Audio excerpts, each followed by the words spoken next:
brought to you by Vigor, co-powered by Sensodyne and Vimal. ಬಾಯಲ್ಲಿ ಹೇಳಿ ಕೇಸರಿ. Associate sponsor UltraTech cement. ಇನ್ನು ಜೈಲಲ್ಲಿರುವಂತಹ ರೇವಣ್ಣ ಕೊರಗ್ತಾ ಇದ್ದಾರೆ, ಚಿಂತಾಕ್ರಾಂತರಾಗಿದ್ದಾರೆ. ರಾತ್ರಿ ನಿದ್ದೆ ಮಾಡ್ತಿಲ್ಲ, ಸರಿಯಾಗಿ ಊಟ ಮಾಡ್ತಿಲ್ಲ, ಜೊತೆಗೆ ಹೊಟ್ಟೆ ನೋವು ಕೂಡ ಶುರುವಾಗಿದೆ. ಈಗ ಬೆನ್ನು ನೋವು ಕೂಡ ಶುರುವಾಗಿದೆ. ಕೆಳಗಡೆ ಮಲ್ಕೊಂಡು ರೂಢಿ ಇರಲ್ಲ ಅವ್ರುಗಳಿಗೆಲ್ಲ. ಹೀಗಾಗಿ ಈ ಬೆನ್ನು ನೋವು ಕೂಡ ಶುರುವಾಗಿದೆ. ಬೆನ್ನು ನೋವು ಆದ ನಂತರ ಅವ್ರು ರಿಕ್ವೆಸ್ಟ್ ಮಾಡ್ಕೊಂಡಿದ್ರು, ದಯವಿಟ್ಟು ಒಂದು ಕಾಟ್ ಕೊಡಿ ಅಂತ. ಈಗ ಪೊಲೀಸ್ ಅಧಿಕಾರಿಗಳವರಿಗೆ ಒಂದು ಕಾಟನ್ನು ಕೂಡ ಕೊಟ್ಟಿದ್ದಾರೆ. ನಿನ್ನೆ ಎಲ್ಲ ಹೊಟ್ಟೆ ನೋವು ಜೊತೆಗೆ ಈಗ ಬೆನ್ನು ನೋವು. ಡಾಕ್ಟರ್ ಹರ್ಷವರ್ಧನ್ ಅವರಿಗೆ ಟ್ರೀಟ್ಮೆಂಟನ್ನು ಕೊಟ್ಟಿದ್ದಾರೆ. ಈಗ ಮಲಗೋಕ್ಕಾಗಲ್ಲ ಕೆಳಗಡೆಗೆ ಅಂಥೇಳಿ ರೇವಣ್ಣವರಿಗೆ ಈಗ ಕಾಟನ್ನು ಕೂಡ ಕೊಡಲಾಗಿದೆ. ಈ ಹಿಂದೆ ಅಮೃತ್ ಪಾಲ್ ಇದ್ದಂಥ ಸೆಲ್ ಅದನ್ನೇ ರೇವಣ್ಣವರಿಗೆ ಕೊಡಲಾಗಿದೆ. ರೇವಣ್ಣ ಚಿಂತಾಕ್ರಾಂತರಾಗಿದ್ದಾರೆ, ಸರಿಯಾಗಿ ಊಟ ಮಾಡ್ತಿಲ್ಲ, ಸರಿ ನಿದ್ರೆ ಮಾಡ್ತಿಲ್ಲ. ನಿದ್ರೆ ಬರೋದಾದರೆ ಹೇಳಿ, ಜೊತೆಗೆ ಆರೋಗ್ಯ ಕೈ ಕೊಡ್ತಾ ಇದೆ. ಹೊಟ್ಟೆ ನೋವು ಬೆನ್ನೋವಿಂದ ಬಳಲ್ತಾ ಇದ್ದಾರೆ.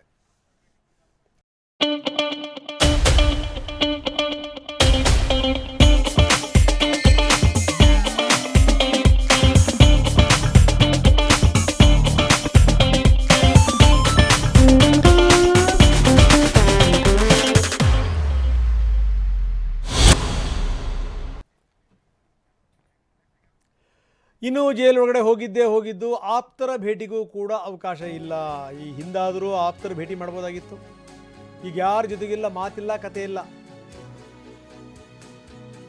ಯಾರಾದರೂ ಸಿಕ್ಕಾಗ ಇರುವಂಥ ಮನಸ್ಸಲ್ಲಿರುವಂಥ ದುಗುಡವನ್ನು, ದುಃಖವನ್ನು, ಬೇಗುದಿಯನ್ನು ಹೇಳ್ಕೊಂಡ್ರೆ ಒಂದಿಷ್ಟು ಮನಸ್ಸು ಕೂಡ ಹಗರಾಗ್ತಾ ಇತ್ತು.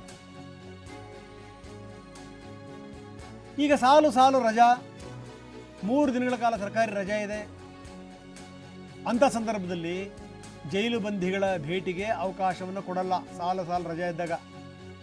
ಇವತ್ತು ಬಸವ ಜಯಂತಿ, ನಾಳೆ 2ನೇ ಶನಿವಾರ, ನಾಡಿದ್ದು ಭಾನುವಾರ.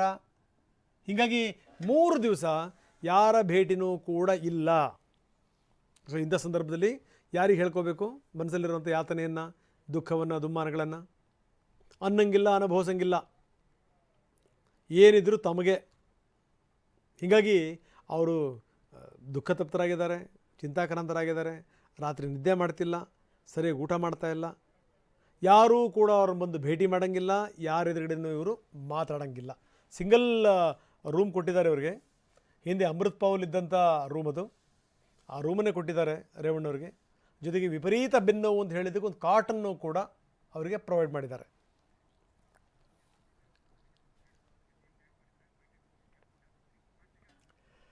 ಇನ್ನು ಈ ಪ್ರಜ್ವಲ್ ಕೇಸನ್ನು CBI ವಹಿಸಿ, ಇದನ್ನು ಪದೇ BJP ನಾಯಕರು ಹೇಳ್ತಿದ್ದಾರೆ. ರಾಜ್ಯ ನಾಯಕರಿಂದ ಹಿಡಿದು ಕೇಂದ್ರ ನಾಯಕರ ತನಕ ಇದನ್ನು CBIಗೆ ವಹಿಸಬೇಕು ಅಂತ ತಾಕೀತು ಮಾಡ್ತಾ ಇದ್ದಾರೆ. ಇದಕ್ಕೆ ಕಾರಣ ಏನು? ಸಿದ್ದರಾಮಯ್ಯ ಇದ್ರ ಬಗ್ಗೆ ಪ್ರಶ್ನೆ ಮಾಡಿದ್ದಾರೆ. ಯಾಕೆ ನಿಮಗೆ ಒಂದು ವ್ಯವಸ್ಥೆಯ ಬಗ್ಗೆ ನಿಮಗೆ ನಂಬಿಕೆ ಇಲ್ವಾ, ಇಲ್ಲಿನ ವ್ಯವಸ್ಥೆಯ ಬಗ್ಗೆ ನಿಮಗೆ ನಂಬಿಕೆ ಇಲ್ವಾ ಅನ್ನುವಂಥ ಪ್ರಶ್ನೆನ ಅವ್ರು ಹಾಕಿದ್ದಾರೆ. ಇದ್ದಕ್ಕಿದ್ದಂಗೆ ನಿಮಗೆ CBIಗೆ ಈ ಕೇಸ್ ಕೊಡಬೇಕು ಅನ್ನುವಂಥ ಪ್ರೀತಿ ಎಲ್ಲಿಂದ ಬಂತು ಅಂತ ಕೂಡ ಮುಖ್ಯಮಂತ್ರಿಗಳು ಪ್ರಶ್ನೆ ಮಾಡಿದ್ದಾರೆ. ಈಗ SIT ಮಾಡಿದ್ದೀವಿ. ನನಗೆ ನಮ್ಮ ಪೊಲೀಸ್ನವ್ರ ಬಗ್ಗೆ ವಿಶ್ವಾಸ ಇದೆ, ನಂಬಿಕೆ ಇದೆ. ಅವರು ಕಾನೂನು ರೀತಿಯ ಇನ್ವೆಸ್ಟಿಗೇಷನ್ ಮಾಡಿ, ತನಿಖೆ ಮಾಡಿ ವರದಿ ಕೊಡ್ತಾರೆ ಅಂತಕ್ಕಂಥ ನಂಬಿಕೆ ಇದೆ. ಯಾಕೆಂದರೆ ಹಿಂದೆ ಎಲ್ಲ SIT ನಾವು ಇದನ್ನು ಮಾಡಿದ್ದೀವಿ, CBI ಕೊಟ್ಟಿದ್ದೀವಿ. ನಾವು ಯಾವತ್ತೂ ಕೂಡ ಸರ್ಕಾರ ಕಾನೂನು ಯಾವ ರೀತಿ ಕೆಲಸ ಮಾಡ್ತದೆ ಅದಕ್ಕೆ ಇಂಟರ್ಫಿಯರ್. ಆಗೇನಂತ ಕರಿತಿದ್ರು ಅಂತಂದರೆ ಕರಪ್ಷನ್ ಬ್ಯೂರೋ ಆಫ್ ಇನ್ವೆಸ್ಟಿಗೇಷನ್ ಅಂತ ಕರಿತಿದ್ರು. ಇದೇ BJP ಅವರು ಕರಪ್ಷನ್ ಬ್ಯೂರೋ ಆಫ್ ಇನ್ವೆಸ್ಟಿಗೇಷನ್. ದೇವೇಗೌಡರು ಏನಂತ ಕರಿತಿದ್ರು ಗೊತ್ತಾ? ಚೋರ್ ಬಚಾವ್ ಸಂಸ್ಥೆ ಅಂತ ಕರಿತಿದ್ರು. ಈಗ ಇದಕ್ಕಿದ್ದೆಲ್ಲ CBI ಬಗ್ಗೆ ಪ್ರೀತಿ ಬಂದಿದ್ದಾರೆ. ಯಾರ ಇನ್ವಾಲ್ವ್ಮೆಂಟು ಇಲ್ಲ ಇದರಲ್ಲಿ, ಯಾರ ಇನ್ವಾಲ್ವ್ಮೆಂಟು ಇಲ್ಲ. ಗೊತ್ತಾಯ್ತಾ? DK ಶಿವಕುಮಾರ್ ಇನ್ವಾಲ್ವ್ಮೆಂಟು ಇಲ್ಲ, ನನ್ನ ಇನ್ವಾಲ್ವ್ಮೆಂಟು ಇಲ್ಲ, ಯಾರ ಇನ್ವಾಲ್ವ್ಮೆಂಟು ಇಲ್ಲ. ಕಾನೂನು ಪ್ರಕಾರ SIT ಕಾನ್ಸ್ಟಿಟ್ಯೂಟ್ ಮಾಡಿದ್ದೀವಿ. ನನಗೆ ನಮ್ಮ ಪೊಲೀಸ್ ಇದೆ. ಇವತ್ತು ಹೇಳಿ ಕೇಳಿ ಬಸವ ಜಯಂತಿ ಸಂದರ್ಭದಲ್ಲಿ ಬಸವಣ್ಣನವರ ವಚನದ ಮುಖಾಂತರನೇ DK ಶಿವಕುಮಾರ್ HD ಕುಮಾರಸ್ವಾಮಿ ಅವರಿಗೆ ಟಾಂಗ್ ಕೊಟ್ಟಿದ್ದಾರೆ. ಏನು ಹೇಳಿದ್ರು ಬನ್ನಿ ನೋಡೋಣ. ನೋಡಪ್ಪ, ಈಗ ನಾವು ಮಾಡ್ತಾ ಇರೋದು ಬಸವಣ್ಣನ ಕೆಲಸ. ರಾಜ್ಯದ ಕೆಲಸ. ಓಕೆ, ಬಸವಣ್ಣವ್ರು ಏನು ಹೇಳಿದ್ದಾರೆ? ಲೋಕಕ್ಕೆ ಏನು ಲೋಕಕ್ಕೆ ಲೋಕದ ಡೊಂಕಕ್ಕೆ ನೀವೇಕೆ ತಿದ್ದುವಿರಿ? ನಿಮ್ಮ ನಿಮ್ಮ ತನವ ಸಂತೈಸಿಕೊಳ್ಳಿ, ನಿಮ್ಮ ಮನವ ಸಂತೈಸಿಕೊಳ್ಳಿ. ಬೇರೆಯವರೇ ಇದಕ್ಕೆ ಯಾಕೆ ಫಸ್ಟು ಇದೇ ಅಂತರಂಗ ಶುದ್ಧಿ, ಇದೇ ಬಹಿರಂಗ ಶುದ್ಧಿ. ಫಸ್ಟು ನಿಮ್ಮ ಮನೆ ರಿಪೇರಿ ಮಾಡಿಕೊಡಿ ಅಂತ ಹೇಳಿದ್ದಾರೆ ಎಲ್ಲರಿಗೂ ಕೂಡ. ಬೇರೆಯವ್ರ ಬಗ್ಗೆ ಯಾಕೆ ಮಾತಾಡ್ತೀರಿ? ಲೋಕದ ಡಂಕ ಯಾಕೆ ಹೇಳ್ತಾ ಇದ್ದೀರಿ?